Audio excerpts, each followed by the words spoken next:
сәлем. Халықтың төреші дегенде тоқтату керек. Заңгер Төреғали Төрәлінің үстінен қылмыстық іс қозғауды талап етті.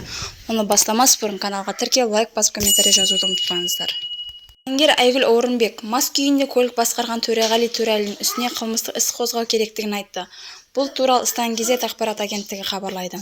Өзінің Facebook парақшасына жазба жариялаған Айгүл Орынбек, мас халде көлік басқару қылмыспен тең, ал мас жүргізуші қылмыскер деген сөзіне сәйкес әншіні мәжбүрлі түрде қамауға алып, үстіне қылмыстық іс ашу керек деп есептейтінін жеткізді. Әншінің іс-әрекетін ақтауға келмейді. Жылдамдықты ұшаққа асығып бара жатқан соң асырды. Полиция түсіністік танытпады. Енді мынау не әңгіме? Полиция қызметкерлері не үшін түсіністік таныту керек? Заң бәрімізге ортақ. Тәртіп сақшылары өте дұрыс жасады.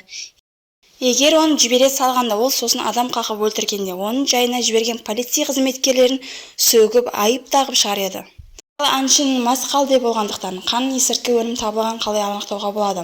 Мына жерде тым күлкілі. Ұшақта халықты күттірмеу үшін асықты депті.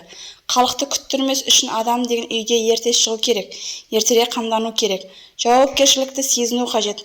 Асығып келе жатып сол ақтап отырған жақын адамдарын өзін қағып өлтірсе, осылай сайра отырғанын көрер едім. Төреғалиді тек 20 тәулікке қамап, көлік жүргізу куәлігінен айырып қана қоймай, қылмыстық іс ашуды сұраймын, тіпті талап етемін. Қазақстан Республикасының 380-ші бабы бойынша, яғни билік өкілінің заңды талабына немесе өкіміне бағынбаған үшін қылмыстық іс ашылып, заңды тұрғыдан жазалану керек. Халықтың төреші, халықтың еркесі, серкесі деген ұғымды тоқтату керек.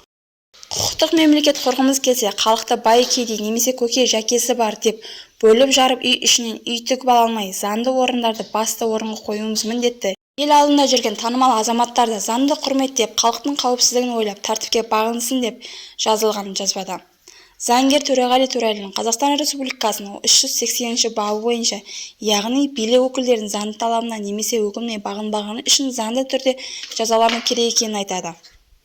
Соңына дейін тыңдағандарыңызға рахмет. Лайк басып, комментарий жазып, өз пікірлеріңізді жазуды ұмытпаңыздар.